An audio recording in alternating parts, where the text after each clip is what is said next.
I thought I'd film myself after I've had an episode. I feel absolutely, you say episode, what is an episode? Crying profusely, trying to get a hold of your breathing, voice box going, anxiety, full of fear. I know what the fear is. It's happened. It's abandonment, it's rejection all over again. It's the fear of not feeling I'm good enough. It doesn't matter what I'm doing or what I've already done, because somebody doesn't see your value. And so I had a few things that, if I had my way, things would have been spoken through. But I didn't have my way. It was a one-sided event that didn't give me an opportunity. I felt degraded, humiliated. I still feel degraded. I still feel humiliated. I've tried to patch things up in certain arenas for people I value, but I'm drained. I'm so drained. I'm so drained. I am completely drained. And what do you do in your toolkit? Talk. Have someone to talk to. Now that was the problem for me today. Having someone to talk to. They are there. It's just hard to reach out. It's so hard to reach out because you worry about you thinking that you're gossiping about people when you're not trying to gossip about people. You're just simply trying to talk about your own emotion. And that is so full of emotions because you're worried about the judgment again. You want people thinking that you're bad of you. You're thinking, oh, I'm not a gossiper, I'm not talking about them, but you are talking about a situation which so happens to be about somebody that has done something to you. And therefore you then feel that you, in a sense, you're betraying them as well because you're talking about them. But in actual fact, you're defending. You're not actually talking about them. You're actually talking about the emotion and how you felt when these things happened. So you don't get an emotion unless there's an event or an action. And there wasn't an event, and there were actions. And then there was more actions, and then you read those posts from the people that pulled away from you, and their subliminal messages, and you read into them immensely, and it just solidifies that you're not good enough all over again just by reading those posts. And you know they're aimed at you. You know they're completely aimed at you. And yet them posts are like validating that person's behaviour, that it's okay. And then people jump on those posts. And then they go, I got you back, I got you back. Or whatever it is. Not knowing even what that person has done to even put a post up there like that. So I'm good at reading through posts. But when they're aimed at me, and I'm a human being, yeah? I'm a human being. I don't have no uniform on. I'm a human being. When they're aimed at me, I think how cruel. And I look at the mountain of issues that I'm currently going through myself. And then there's that added issue, and another added issue, and another added issue. And it's just so too much. And it makes me just think, come away. And even though you come away, you're then left with I'm not good enough again. So it swings and roundabouts, and you move and shift through the universe. You go through people after people after people, just hoping there'll be one that is true to their word and won't hurt you. But I realise that we all go for our own individual battles, We all react and act in different ways, and we are all emotionally affected in different ways. Some will vent out in, I'm not actually going to say it. Some will vent out. No, I'm not going to say it, sorry, because I'm looking at methods here. And I don't want people to promote methods of what could be self-harm. But some people cope through avoidance, and some people are sensitive, and some people self-harm, and some people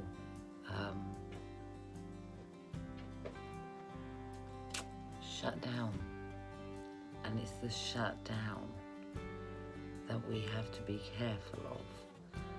You know, I've had myself shut down before. I mean, literally shut down, my mind shut down. Very protected myself, right? And it just closed off communication. And that's something that I have to be very mindful of when dealing with my own mental health, is knowing how much to put myself out there and when to slow down and take care of myself. And in taking care of myself, I am true to my word.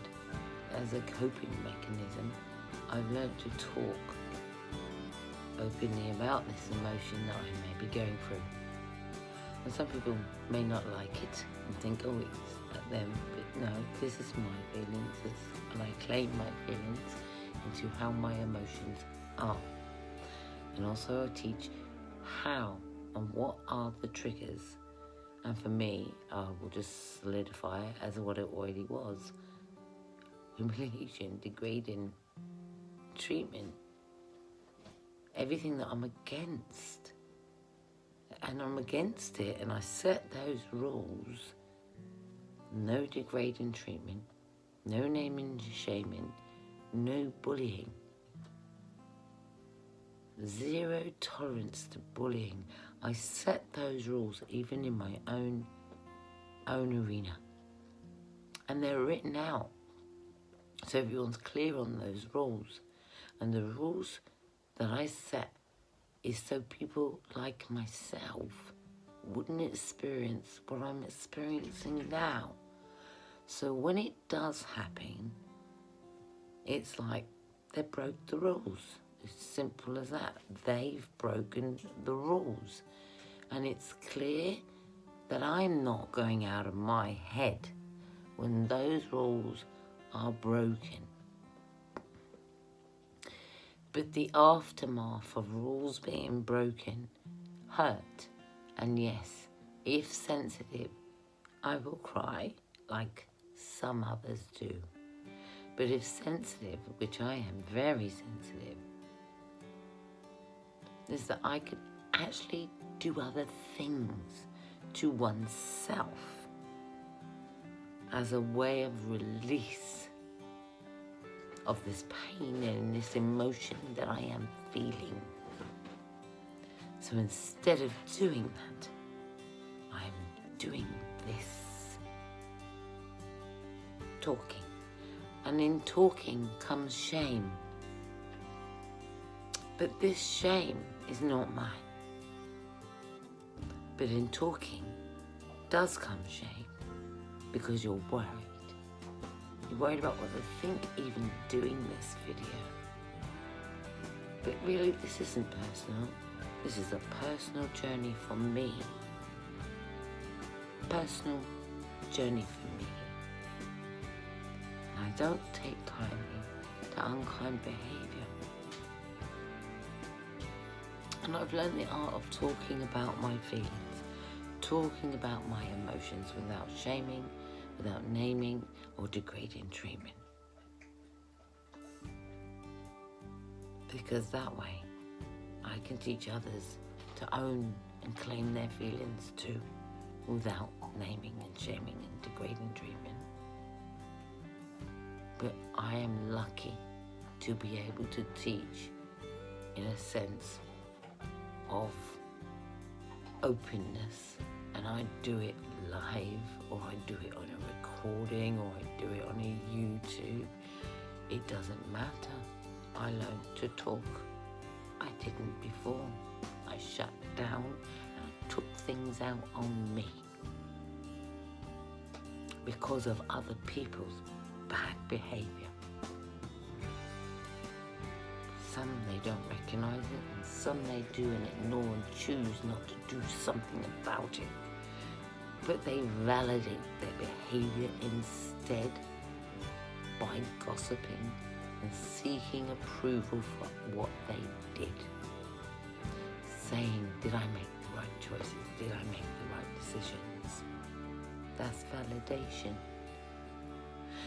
The only one that's going to validate in situations like this when it comes to the emotion is to talk honestly and openly about the emotion, which is what I do, and only one's going to validate is oneself. I don't need to go out of my remit to go and say, was I right, was I wrong? Although sometimes I second guess myself because I have a label, and sometimes I think they're all saying this, or some people are saying this and some people are saying that, and it's making me feel really bad. Is it my label?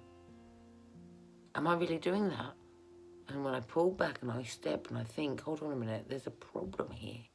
Who created the problem for the emotional roller coaster to appear and rear its ugly head? So if there's a problem and I sense a problem, I expect people to talk about it, and if they don't talk about it and they start acting differently, then they're being invasive in coming forward to talk, and I can feel that. Because the absent and the distance and the communication stops, and they're not forthright like I am, like I've learned to talk, and like I've said at the end, if I need to talk, let me talk. Let me get off my chest what I've got to get off my chest, because harbouring those emotions affect me. I overthink, I analyse, I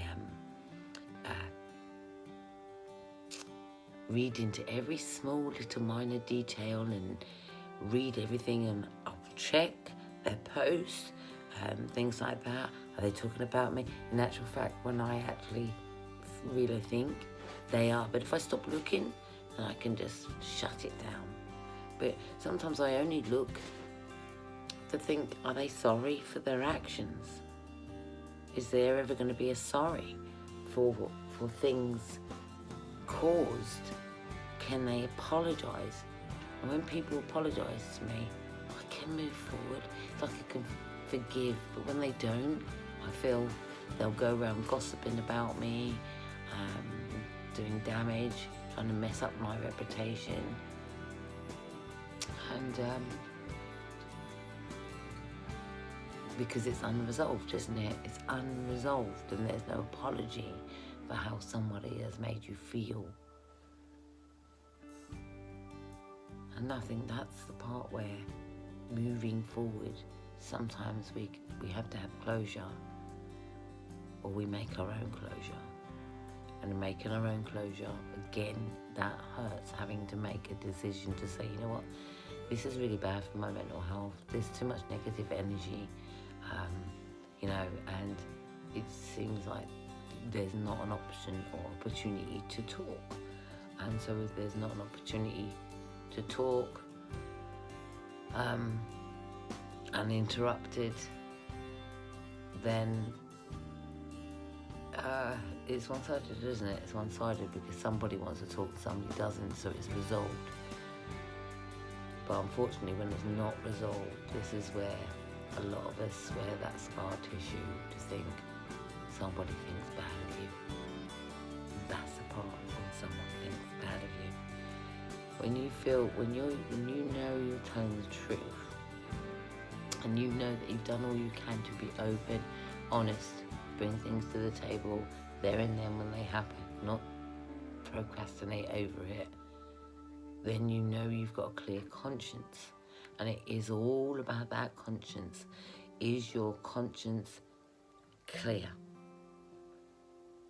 Have you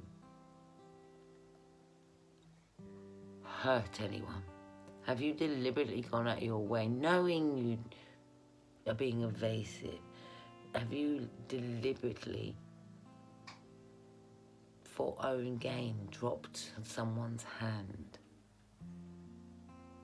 Said you're going to be there and then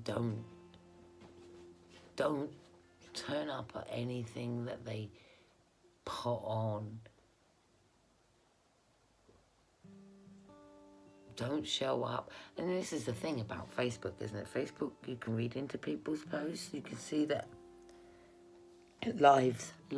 You can see their lives, their life, what people get up to throughout the day. And you think, oh, you know, when you see their pictures and you realise that you're not actually in them, it shows you. And then you're not speaking to them on the phone either. That shows you the distance. Change. Nobody likes change. They like stability. And when looking at people, no, we don't like to be our label. Of course we don't like to be our label. But sometimes when you put it in a box, we actually are, aren't we? In a sense. In a sense, only by the emotion and the package that comes around it. Just by the emotion. So if the emotion is of a negative feeling, then there's an issue. And so we thrive for that positive energy. And it's like an on and off switch. Sometimes there's really great energy and you can get a few good days and you can really try and harbour into, okay, be positive. But when you're interacting with another human being, that is when we take on board personalities and emotions that perhaps we shouldn't, because we love freely, because we care freely, because we want to support freely. So I think I've done really well if I have to say that this emotional roller coaster has gone on and up and down most of the day, exploding this evening in tears. I felt anger. I felt rage. I felt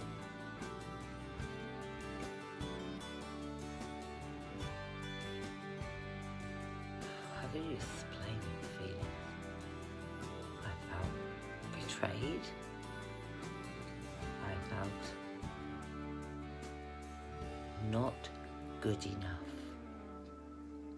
I felt as if I had been manipulated. I felt as if I placed myself in a situation of giving too quickly.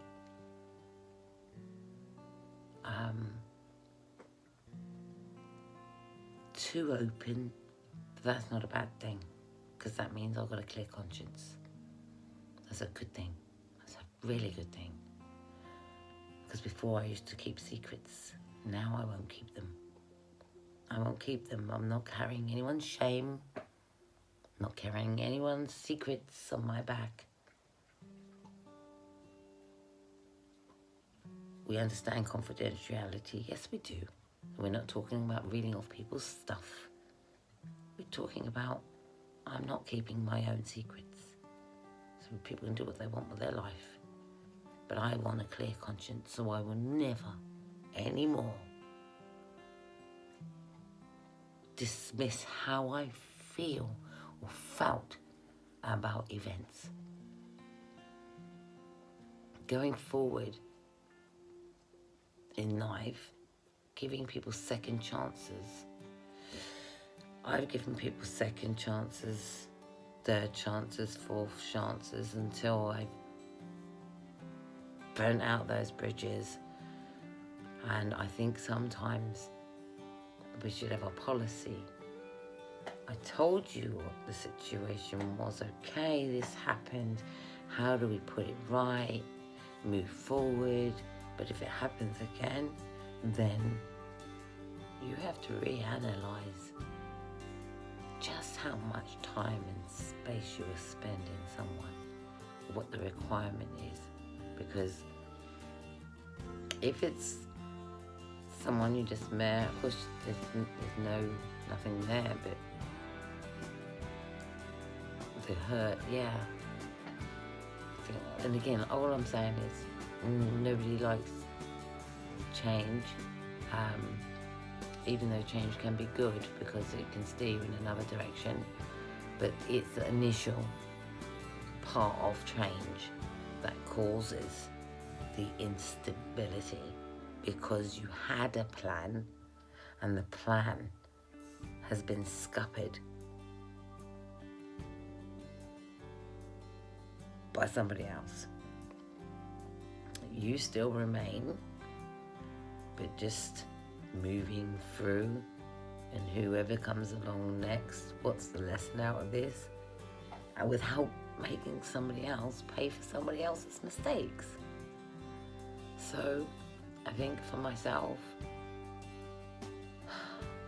I'm just going to take another direction, because I really am thinking about myself. And it comes to light tonight that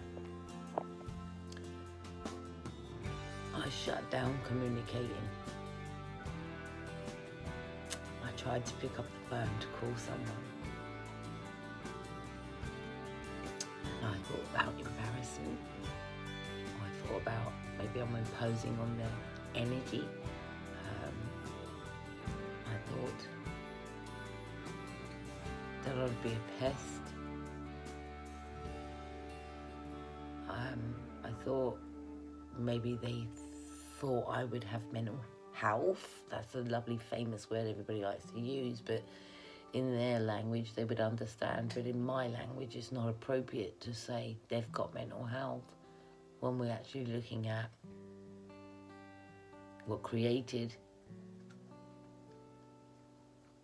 pain, what created the emotion. It's not they've got mental health, it's they were sensitive to something that happened. I was sensitive to something that happened, but I had a right to be sensitive because I believed in individuals. There we go. And when individuals do something different and show something different, it takes you back and makes you think, gee, they had a mask on the whole entire time. Little and often of the real them, but behaviour in the approach of communication is what upset the cart, because there was none. No appropriate communication, listening skills, asking questions, talking, your opinions, equality, understanding without demands. It's demands that ruin everything. And people can just talk and have a conversation without an expectation. Without an expectation. And you have a happy conversation, don't you? I'm all for listening to people when people have problems. And that's all it is. You just listen. You don't have to expect anything back. You don't have to do. And when people make a choice, it's always their choice. I always say that. And I mean that. I believe actually that people should be comfortable with choices. And if they say they don't want to do something, then they don't have to. If they say they're not comfortable, then they're not comfortable. I'd be the first to understand that feeling. This is it. I just wanted to remove shame and say we all have emotions. I'm just one to just, like I said I would blog or vlog or whatever you called it for a living. This journey of EUPD, they call it, which actually is a load of B, because when you put into perspective of what it really, really, really is, it is coming from all those past traumas. And so really, we've put a lot of traumas under the mat.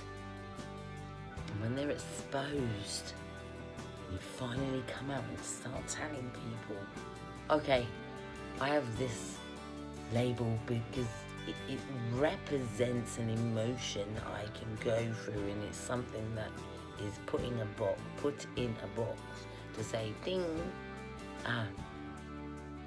they're emotional. Yeah, I am. I'm logical as well though. But yeah, I can be emotional. But I can be very happy too. And sometimes I can go really, really happy. And I know I can put happiness on other people's face as well, because that's the aim. We like to make people happy, right? So, and sometimes we'll make other people happy at a cost to our own lives. And I've done that myself.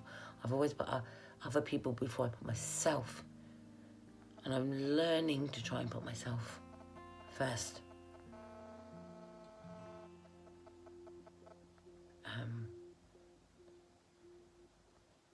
I'm exhausted. I'm trained. Sometimes when I can have an emotion like this, it can last a few days where I feel numb, completely numb. It's almost like you're in disbelief and just sitting here in a daze.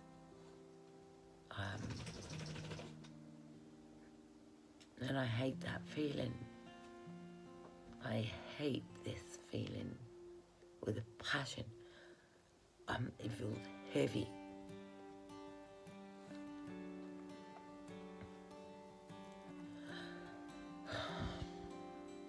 Nice cup of tea. And a distraction technique, which will be EastEnders for me. Catch up on EastEnders. And an early night, although it's not early, it's late. I must promise myself to get a little bit of sleep. It's a busy day tomorrow. And I think, again, my emotion played a part of that. I was agitated about tomorrow. So that played a big part of my emotion today. Because there's a yearly event I have to do, and I don't feel like doing it. I'm not in the mood to put myself out there, this is what I've done, and blah, blah, blah. But then it should be a proud moment. But lockdown kind of upset some of that, didn't it? Lockdown just upset me from that motivation. I was on a roll of being motivated, getting out there and trying to help other people, and then lockdown come, and how it affected me mentally. It did, and at first, and then I had a I don't care attitude, I don't care attitude, and then there were times where, during that storm, people's mental health was going up and down, and yes, I was affected by some of their mental health attitude, projections and viewpoints on myself, and they were struggling themselves, and it was being put on me, and I understood that, what they were going through, and it's just emotions that they're going through. But I still sometimes you bear the cross of others, you pave the way for others. And so That's what I've been doing, trying to pave the way for others. It's a tough journey, but somebody has to do it. And somebody has to bear all in order to show people the way forward, how tough it is, but you can do it. And you're a survivor. And you've been through much more worse than this. If you can go through all of those ordeals, childhood, adulthood ordeals, then you're resilient and you can continue to go through it. But just know it's an emotion. But I think the more damage that people do along the way, if I'm honest, when you keep meeting other people and it fails, and you meet somebody else and it fails, the heavier it becomes more of a sadder life. And I really mean that, because we want to share our journey. We want to share our thoughts, our process, our experiences, our happy times. But that doesn't happen enough because people don't stay around long enough. And for those that are fortunate to have loving parents, loving sisters, or loving friends, then they're blessed. But not everybody was blessed in that way. Not everybody had that upbringing. Not everybody was in even a stable environment. And not everybody was raised by two parents. Not everybody had a good time. Not everybody had a great childhood, and I think you get the drift. And not everybody had a great relationship. So therefore, trust amongst the community is very difficult to bridge that gap and do the understanding. But the awareness is key when it comes to emotions and how we're affected by individuals' actions. And stop using the word mental ill health is one thing, but mental health is just a word. So what we want to do is avoid mental ill health, and we avoid mental ill health by raising awareness for starters, so you understand and learn the triggers, learn what someone is going through. You can be judgmental all you like out there. People can be judgmental and say, when people expect people to be 100% all the while. That's not true. That's not factual.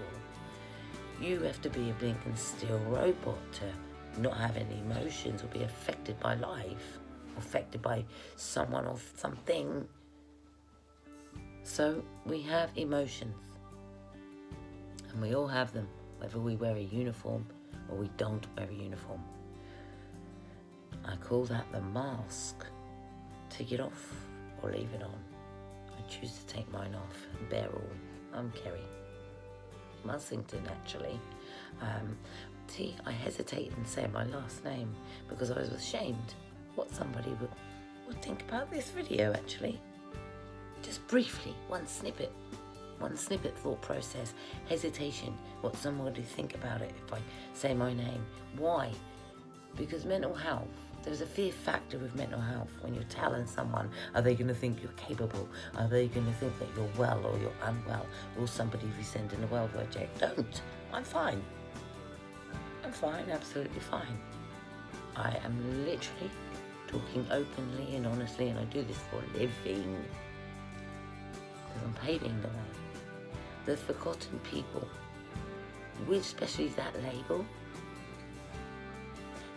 doesn't get spoken enough about. It's not understood. Amongst other labels, it's not understood.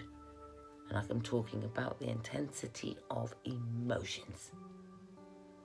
That's what I want people to understand. What do people do with that when they fill up their bucket with all of the emotions? I think we can imagine, and some people lose their life to it. And I've learned to talk so I don't. I've learned to talk so I don't put tattoos on me. I've learned to talk, and if only people in the mental health world will understand what I was talking about there. I've learned to talk, and I've learned to not carry this shame. So, I am Kerry Mussington. I do mind over matter suicide prevention for a living, raise awareness for a living. I do help people. Just because I have my own issues doesn't mean I'm not capable of giving knowledge into helping somebody back up. And they always say, you got to help your own mental health first. Well, I certainly do, talking openly, darling, that we're all humans. When I speak to another human being who feels just like I have felt or feel, then I understand, and they don't get no judgment from me, because it's just an emotion and they just want something to do with that emotion. So it's best to talk openly and honestly about emotions rather than hurt or injure themselves. Now, I vamped this project based on the emotion and based on actually all of the emotions and everything that ever happened in life, from rape to child abuse, domestic violence. And I say it because not everybody knows me or what I was about. So I uncover all of those things. I point out the red flags to people. I put people in the right direction. I have advocacy for people, help people, home people. I've worked with the police. I've worked with Women's Refuge. I've worked with a lot of agencies to help other people. And I'll tell those agencies that when I work with those agencies that I've been here, done that, I had mental ill health myself. Also am a survivor and also carry that label. So I know what I'm talking about when it comes to emotions and what people kind of need.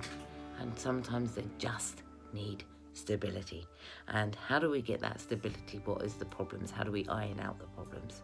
So it is about talking. It's about coming to a resolution. I mean, people do mediation for a living, right?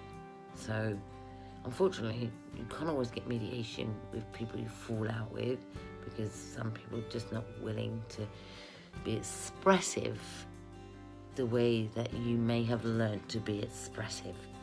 That takes some mastering and some art and technique. And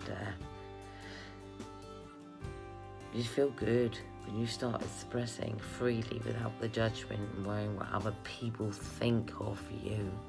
You start to feel better and in control and empowered of your life. And you have to think then clearly when you can remove that mist. What's tomorrow look like? What is on the agenda? Can you get through it? What have you got planned for next month? See, I'm a month away. What have I got planned for next month? Well, I have got I am taking a training on domestic violence, so I can teach, because I've experienced it as well as it, lived it, but it's somebody else's course that I will follow. But obviously I have emotion and I'm an empath, as they say. Not everybody knows what that word is, and I think that means can feel the emotions.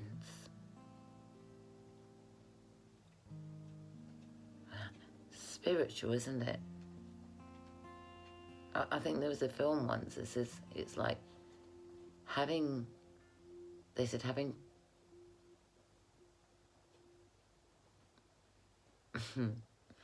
they said that walking in a crowded room is like hearing voices. Everybody's judging you. Everyone's looking at you. They're looking at your appearance. They're looking at your actions. And you can sense it. But you wait. And you sit back. And you watch and you observe. And you look at it. What do they want? What's the agenda?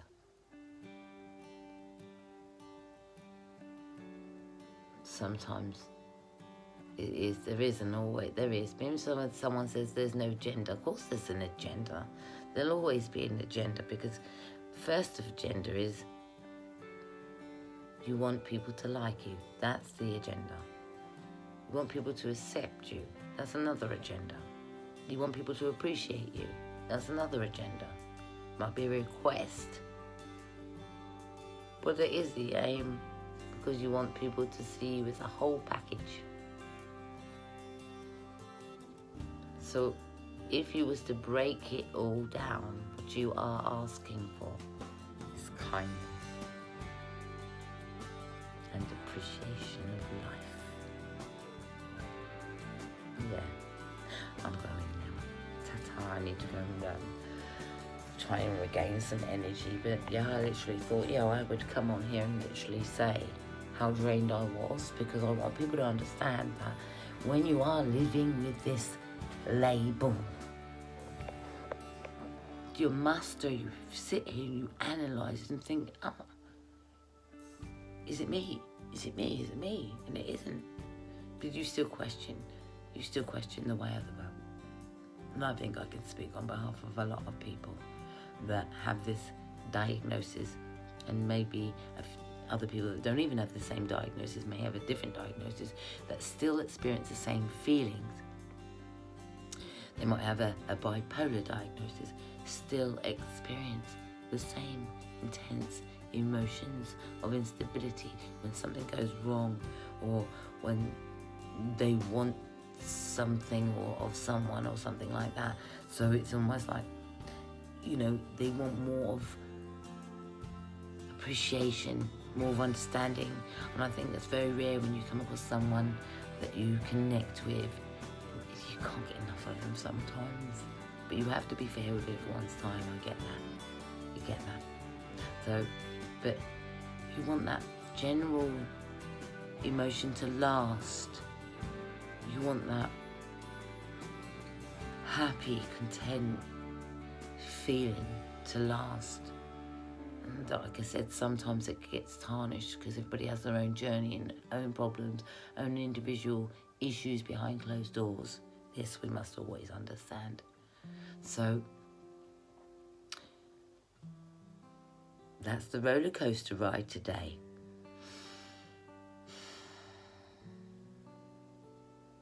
Thanks for listening. It's all it takes sometimes, listening here. This is day 2, maybe day 3, day 2. Woke up this morning tearful again. Heavy thought process of every single thing. Thinking how life has been unfair, and I started to write, I wish I never had a label.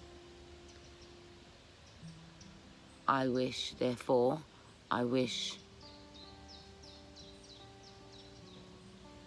events didn't take place. But because I wished, it seems like that wish wasn't granted.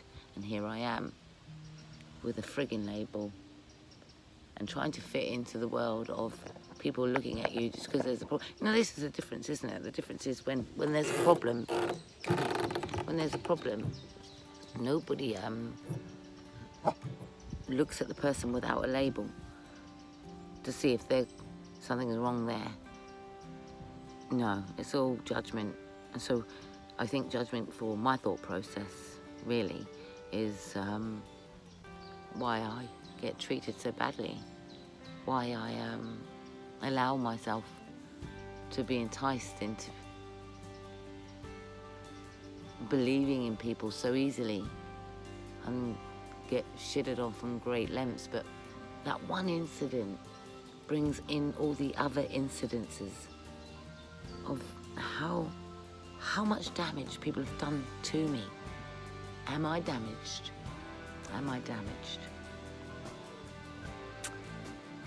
I'm working on, I use the word terminology, recovery. And I say I'm in recovery because I'm having to deal with triggers on a daily basis. And so I avoid triggers if I can.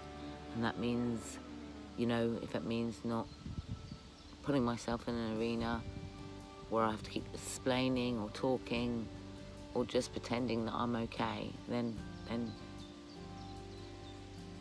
I'm not okay. I'm not okay because I think the word is disappointed in myself, disappointed in those that affected myself, and I feel that, there was another post that I put up as well, which was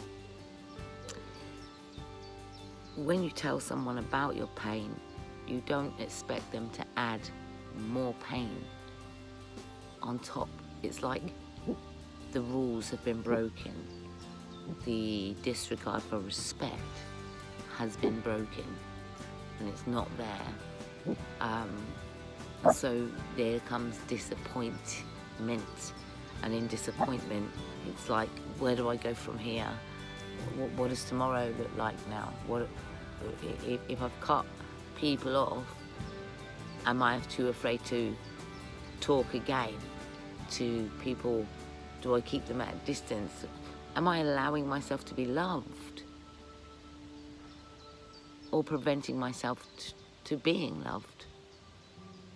And we say we want love, but so far I've realised that everybody loves in different ways. Some is painful, some is verbal, some is physical, some is manipulation. And I think everybody has their own battles. It's as simple as that. But when you're the one with a label, you find yourself exhausted with the explanations. No, I'm not mental. Honestly, it wasn't my mental health that did this. It wasn't me that created it. And you find yourself justifying why people are no longer your friends. And it isn't a reflection, really, so much on myself. I think when you sit there and you structure out your life and you want it stable, then you do set those ground rules. And if that somebody's overcrossed the margin with degrading treatment, with belittling, then really that isn't mental health or mental ill health. That is simply a barrier that nobody should cross. And that's something I'll always stand up against: abuse or manipulating behaviour. And so the bottom line is, when people disappoint, you are feeling pained, disappointed in yourself, but you are disappointed, or you feel, or for me, I feel an emotion that, oh, why did you do that to yourself? Why did you do that to yourself? Create a problem where now you're in an arena where people are looking at you. Can you be trusted? I just feel to myself that it's not always necessary, that it's always somebody with the word mental health that's got a problem. It's other people that have a issue in maybe the way that they carry out their day-to-day lives, maybe completely different. So I'd say somebody with a mental health diagnosis may need stability in structure, in knowing what to do, planning what's coming, what's next, what tomorrow looks like, and a plan and a venture. And I think that's the key, isn't it? It's wanting the plan. What is the adventure? What does it look like? Because the fear factor in all of it, can I do it, is there, isn't it? Can I do it? Can I overcome? It's like no different to travelling. And like my, friends ask me to travel, and I'm like, I don't know if I can do it, because it's out of my territory. It's out of my comfort zone. And so I'm looking for excuses is not to go deep down. But I know that when I get to the destination, I would have a good time. So it's something to look forward to, but it's just the immediate plan and structure. So I think that's the thing, isn't it? We all need plan, and we all need structure. And we need to know where we stand. We need to know where we stand. And so far, here I am sitting on a swing. Always brings back memories, doesn't it? We need to know where we stand. Okay, I need to know where I stand. Well, I stand alone.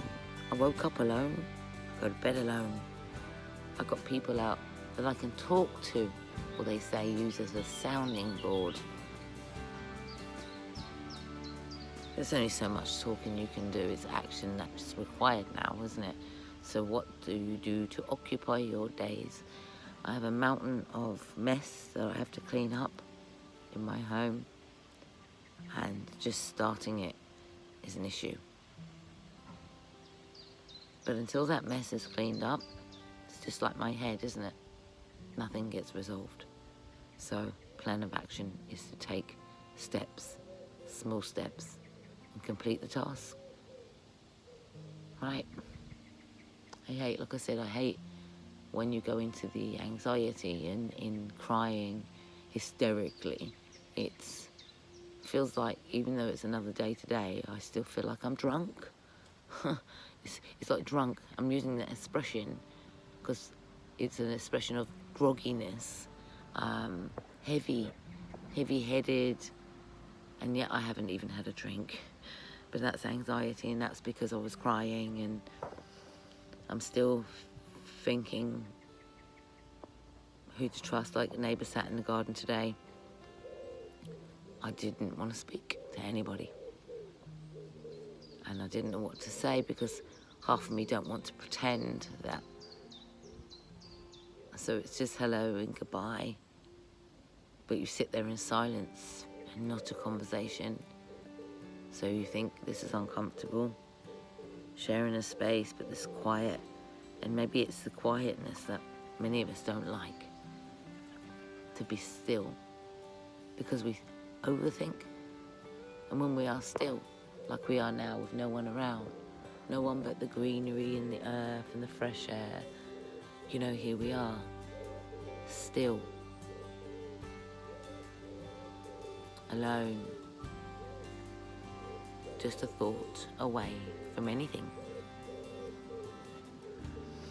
So you can change the outcome to your days, but you have to plan them wisely and get your energy back, as I have very low energy levels.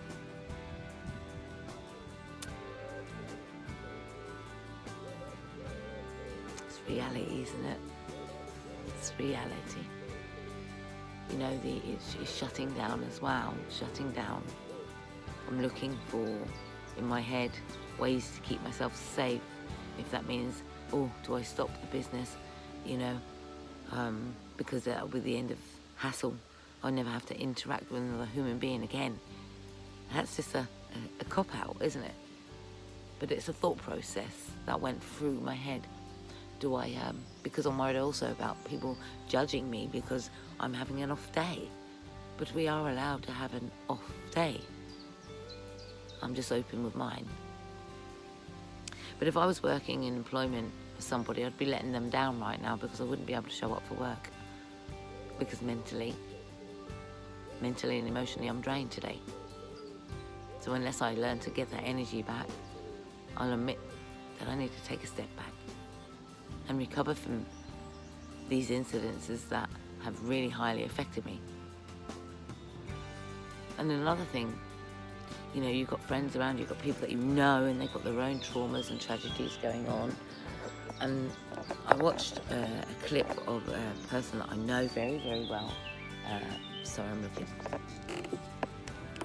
A person that I know very well and who lost her child. Say his name. Travis Spencer. Hey kittens, say his name. And I heard her tell her story. How it feels to lose her child. How hopeless she felt. The pain that she still carries. Trauma is trauma, right? And getting over trauma is so hard when you have flashbacks, you have memories, you have people using certain words that will take you back to a time, place, location, and there you have to sit with the thought process. What could I have done differently? What could I have done to prevented this misery, this outcome? And that's where we harbour our emotions. The process of the journey. It's like a needle in a haystack, trying to find the answers. So, listen to the birds. Listen to the wildlife.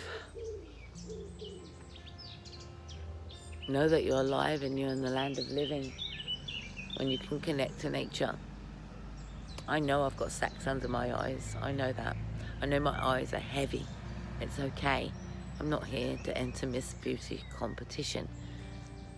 There's a reason why I look the way I look today. and there isn't anything I can do to take the sacs away off my eyes. That's pain that you see. That's tiredness that you can see. I'm tired. Tired of fighting. I'm tired of arguing. I'm tired of bickering with people. I'm tired of justifying. I'm trying to always tell them, hey, I'm a wonderful, beautiful person. I have so much to offer. All you need to say is hello and goodbye, really. Polite kindness. So where does the crossover come from where you end up being injured?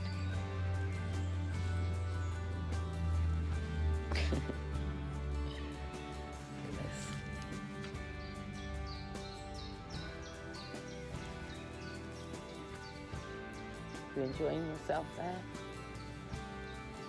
Making on a bed. Okay, so appreciation of life. I know that you can't save everyone. Know that you can't prevent everyone from making mistakes or anything like that. You can try talking to people, but their journey is theirs, like yours is yours. And this is my journey, and all 50 years of it has been pain, total disrespect and a disregard for life. I'm tired. I don't know what's around the corner. I don't know the adventure. I don't see.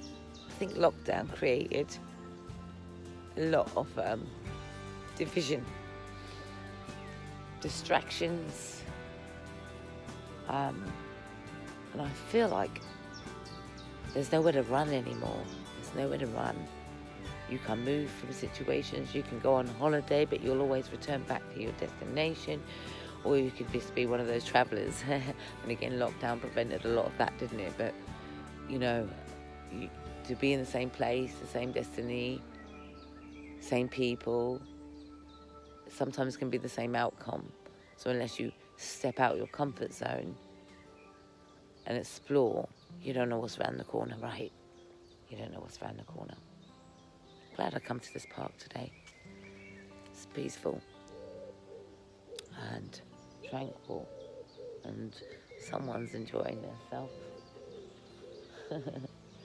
So, thank you for listening.